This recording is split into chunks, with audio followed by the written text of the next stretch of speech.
Welcome back up to the projection booth, ladies and gentlemen, for another episode of Way Too Late Movie Reviews with me, Rick Barrett, where we talk about films that have been out for quite a while, but it is the internet, so everybody does get an opinion.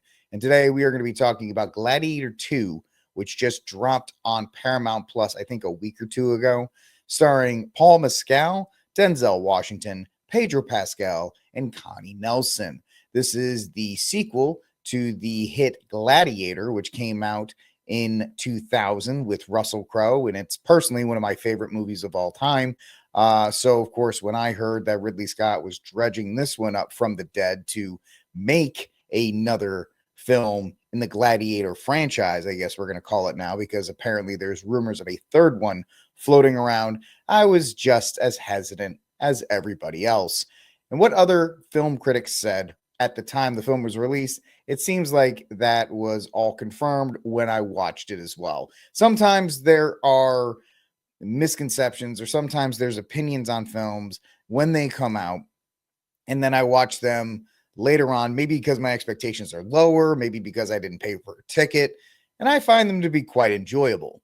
That was not the case this time. This time, from pretty much the opening, where it's in color form of the much better film Gladiator, you can tell that this film is just coasting on legacy and that there's nothing new in this film. There's nothing new in this next chapter of a supposed franchise now, but because I really enjoyed this first film, it's one of my top 10 of all time.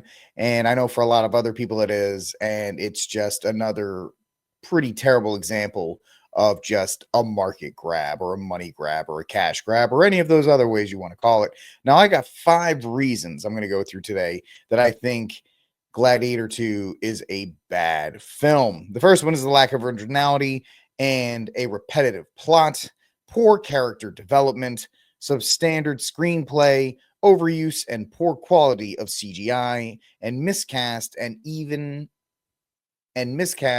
uneven performances. So let's just get to the first one: the lack of originality and a repetitive plot. So, like I said, the film opens with I guess a summary of the first film in paintings or animation or whatever you want to call it.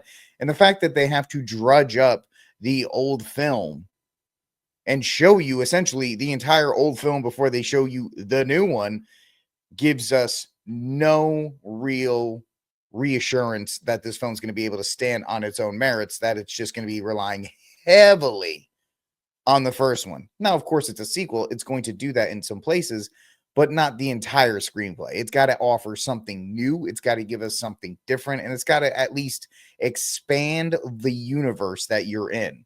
That's the big thing with sequels. They can either expand universes or they can expand character backstories.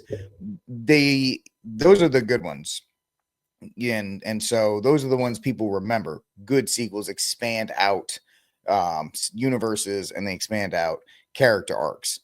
This one does not. This one is pretty much a rinse and repeat from the beginning, from the opening battle sequence, which they tried to mimic the Germanic battle sequence in the first Gladiator.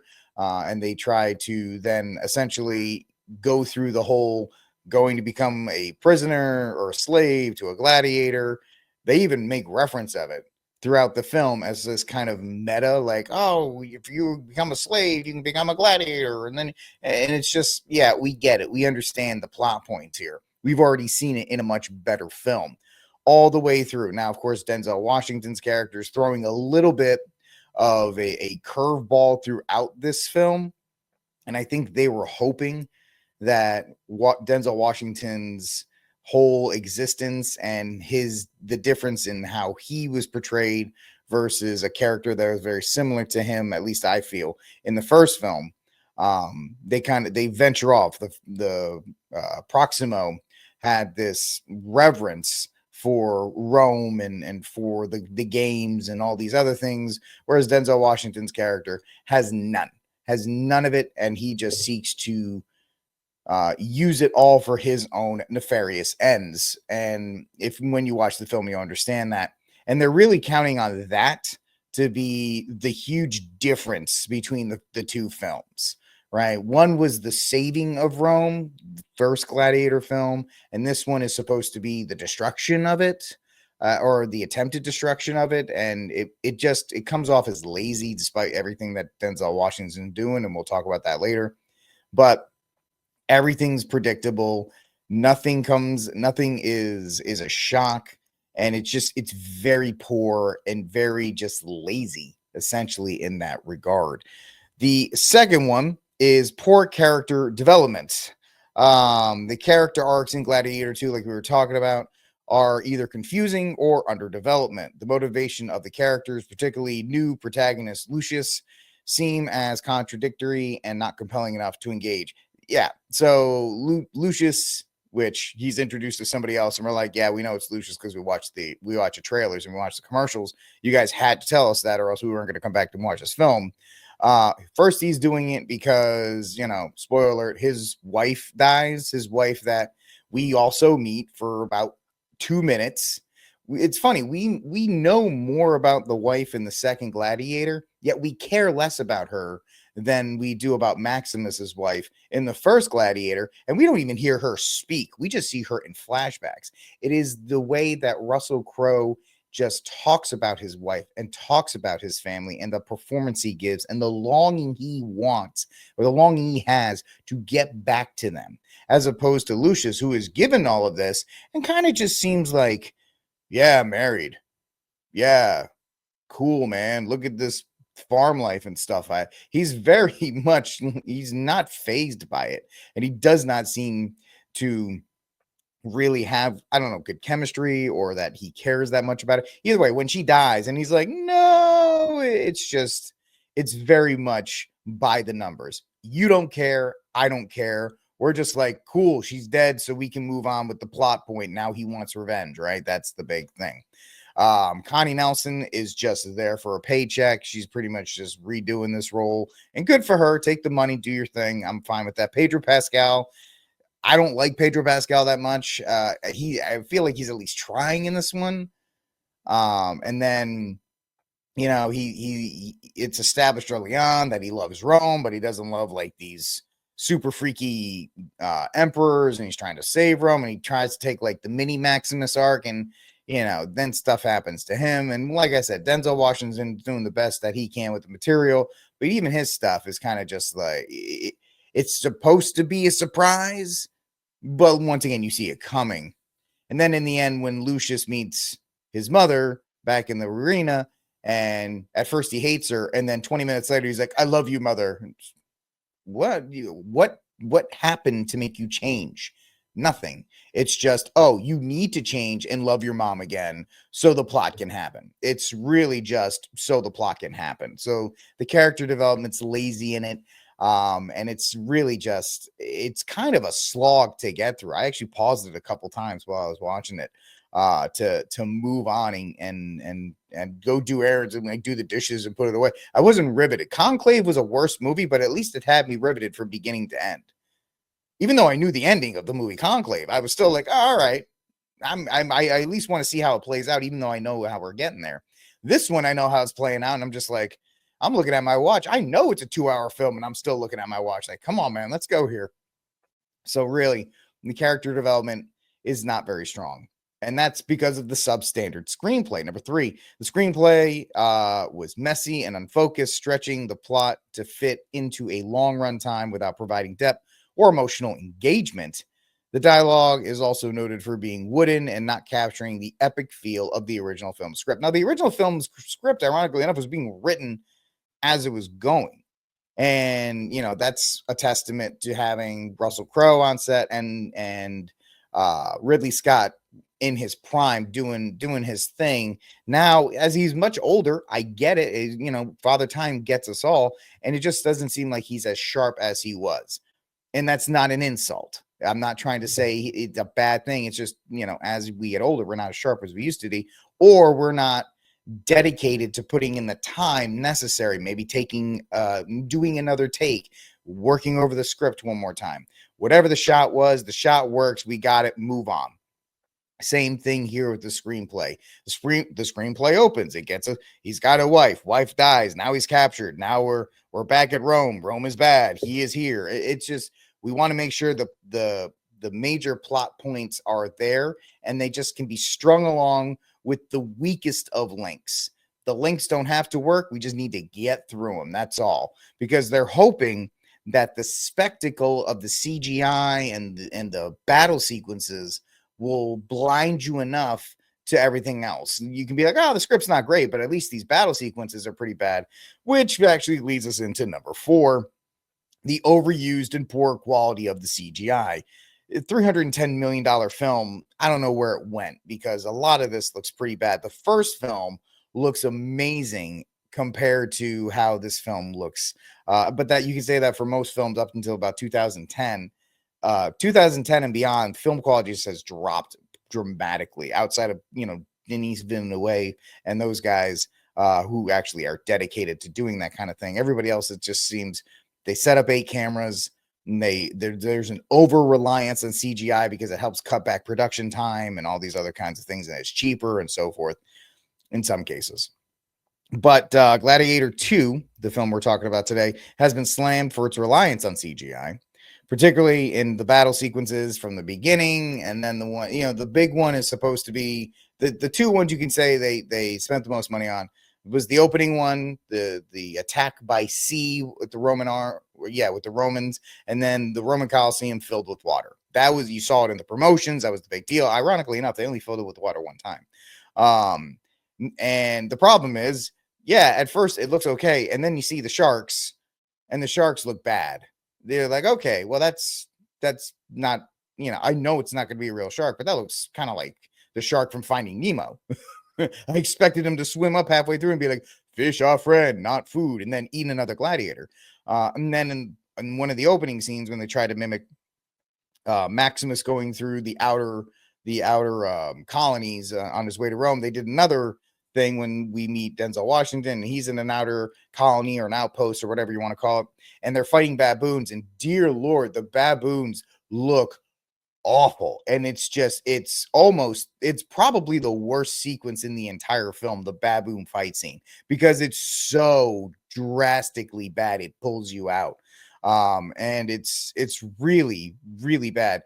Those baboon CGI effects are PlayStation 2 level quality. I kid you not. They are not very good. And that when stuff like that pulls you out, break for the wall. Bang on the tiger sequence in the first one, but in my opinion, it's not bad enough to take you out, because the performance is all around are still so good. You're like, I know it's CGI. They're not going to let a tiger that close to Russell Crowe, but that's okay, because everything else is on point. Performances are on point. When your performances are good, the screenplay is Rome must fall, and everything else is good. You're like, the bad baboon CGI, that's pretty much it. Speaking of how the CGI is so bad, because of being miscast. Denzel Washington is always going to be Denzel Washington, no matter what he does. He's always going to put in 110%. I mean, the guy is probably one of the last legends. Him and Cruz are probably the last legendary men. I was owned. Now I will control an empire. 100% into it and give you everything. And at least the film will not be bad because of that. It will not be bad because of that. But outside of him, there's nothing wrong.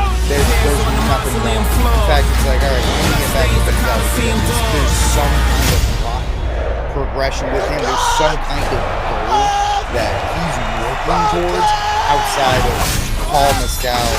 If I'm saying his name, I don't really care. His Lucius performance, which, as we talked about before, first it was who avenges his dead wife, and then he was halfway through like, oh, cool, there's my dad's shield and stuff in the gladiator cemetery underneath the Colosseum. Now I'm going to be Maximus. Mom, I love you. Oh, yay, let's save Rome. And you hated Rome in the beginning. Now I understand there are pieces there where you're like, okay, I get what you're saying. Okay, I understand what we're doing here. I see what we're setting up, but the screenplay just doesn't have the oomph, and Mescal doesn't have the performance to push it there. Is he a bad actor? No. It's another case of miscasting. He doesn't look like Russell Crowe. He doesn't move like him. Is this supposed to be his kid? You got to have some kind of, it doesn't have to be a 1-for-1, but you got to be like, all right, yeah, he moves like him. He looks like him. He fights like him. He has his drive like him, something. And it's just, when actors have bad performances, when you're younger, you're like, oh, that actor sucks, and this, that, and the other thing. As you get older and as you get life experience, you're going, okay, well, the director of this $310 million film needs to be like, Paul, you got to do this better. We got to do it again. We got to make this work. The director is there to direct, not just be like, read the line and let's move, which is kind of what I'm hearing was going on with the director at this point, who's Ridley Scott, who's I forgot his name. He was just blasting through this thing to get it done. And so he's not giving directions. Connie Nielsen, she's played this character before. She slipped back in. It was, she didn't have anything new to do, but she was fine as well. The gay brothers, or I don't think they're gay, but the inbred emperors, Emperor Geta and Carcella, Joseph Quinn and Fred Hetchler. I feel bad for those guys. Those guys were just left on their own. They're like, be eccentric, and that's what they thought. So okay, so it is what it is in that regard. So, in closing, lack of originality, poor character development, substandard screenplay, overuse and poor quality of CGI, miscasting, and uneven performances. Those 5 reasons are why I believe, and it's pretty much in sync with everybody else, but I can confirm if you're looking to see, oh, maybe I should watch Gladiator 2. I haven't seen it yet. Well, this way too late movie review of the film Gladiator 2 out of my 4 popcorn buckets. You can get 4 popcorn buckets or 1. This is a half a popcorn bucket, even on streaming, because it's just a tough film to get through. And it is a substandard sequel, and it will not pull down my opinion of the first film. That's, you should never hold up another film to it, but it really is sad that we waited this long. We didn't wait.